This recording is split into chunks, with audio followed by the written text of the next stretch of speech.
যে মোর্শেদদেরকে বন্ধু বলতেই হবে, যতই ওরা আমাদের সীমান্তে বাংলাদেশকে হত্যা করুক, এরপরে তাদেরকে বন্ধু বলাই লাগবে।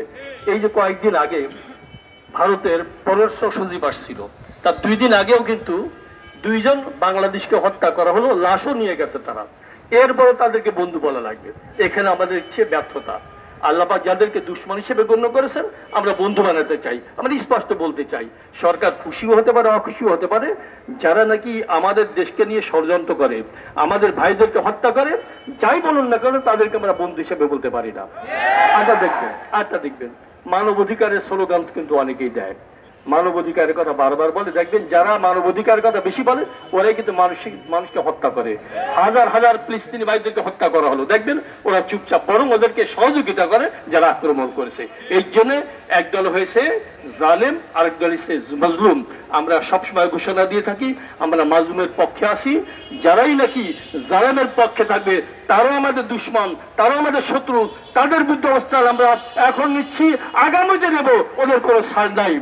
সর্বশেষ বলতে চাই, আপনারা জানেন বাংলাদেশের অবস্থা, কিছু বুদ্ধিজীবী আছে, বুদ্ধিজীবী মানে বুদ্ধি বেঁচে ওরা জীবিকা উপার্জন করে। দেখবেন মাঝে মধ্যে ওরকে পাওয়া যায়, মাঝে মধ্যে গোপন হয়ে যায়। এই যে ফরিদপুরে 2 জন ভাইকে হত্যা করা হলো নির্মম ভাবে, দেখেন ওরা কিন্তু খুঁজে পাবেন না কোথায় আছে, বাংলাদেশে না বাইরে বেঁচে আছে না মরে গেছে, এটা খুঁজে পাওয়া যাবে না। আবার দেখবেন কোন জায়গায় ব্যভিচারের কারণে গ্রাম্য মুরব্বীরা সামাজিক বিচারের জন্য 2-1টা ব্যত্রাঘাত করলে আবার কিন্তু টকশোতে চলে আসবে। অর্থাৎ সভ্যতা, শালীনতা, ভদ্রতা যেখানে আছে ওদেরকে খুঁজে পাওয়া যাবে না, ওদেরকে পাওয়া যাবে জালেমের পক্ষে, যারা নাকি মুসলমানদের, ইসলামদেরকে হত্যা করতে চায়, শেষ করতে চায়। আমরা মুসলমানের পক্ষে, দেশের পক্ষে, জাতির পক্ষে, তথাকথিত যারা মানবাধিকারের কথা বলে ওদেরকে ধিক্কার জানাই। আগে আমরা সতর্ক থাকবো, যে কোনো কর্মসূচি আমরা ইনশাআল্লাহ ময়দানে নেমে আসবো।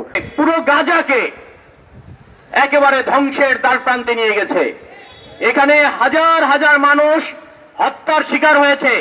সেখানে মানবতা বলতে এখন আর কিছু বাকি নাই। ভাইয়েরা আমার, ফিলিস্তিন একটি স্বাধীন রাষ্ট্র।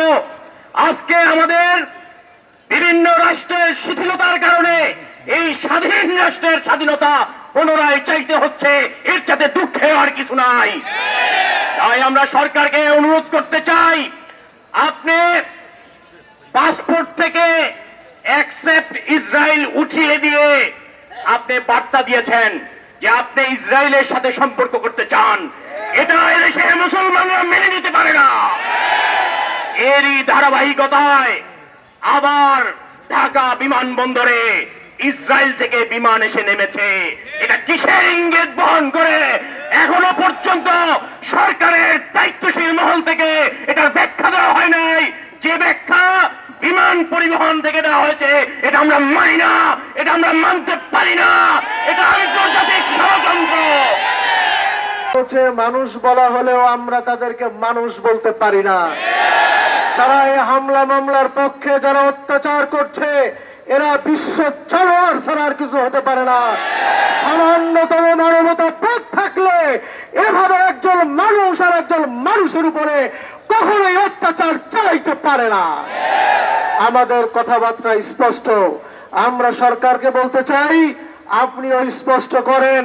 বাহিরে মিষ্টি মিষ্টি কথা বলেন, আপনার ছাত্র সংগঠন দিয়ে প্রোগ্রাম করান, আর ওদিকে অ্যাকসেপ্ট ইসরায়েল তুলে দেন। আমাদেরও সন্দেহ হয়েছে, নির্বাচনের আগে আপনার মহাসচিব যেরকম বলেছিল তলে তলে সব হয়ে গিয়েছে। আমাদেরও ধারণা ইসরায়েলের সাথেও আপনাদের তলে তলে অনেক সম্পর্ক আছে। কাজেই তলে তলে সমস্ত সম্পর্ক ছিন্ন করুন। আমরা প্রস্তুত রয়েছি। বাংলাদেশ থেকে সেনাবাহিনী যদি পাঠানো যায় মুসলমানদের পক্ষে, আমরা চাই যে আপনি সেটা প্রেরণের ব্যবস্থা করুন।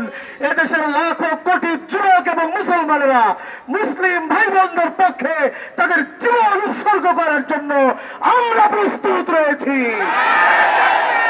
প্রহর আবার আসুন, আগামী দিনে আমরা বিশ্ব নেতাদেরকে দাবি জানাতে চাই, অনতিবিলম্বে এই হামলা মামলা বন্ধ করুন এবং দখলদাররা যেই জায়গা জমি দখল করে রয়েছে মুসলমানদের, অনতিবিলম্বে সেগুলি থেকে তাদেরকে উচ্ছেদ করে স্বাধীন ফিলিস্তিন রাষ্ট্র বিশ্ব মানচিত্রে আবার পুনরায় ঘোষণা করুন। এই দাবি আমরা জানিয়ে আমার বক্তব্য এখানে শেষ করছি।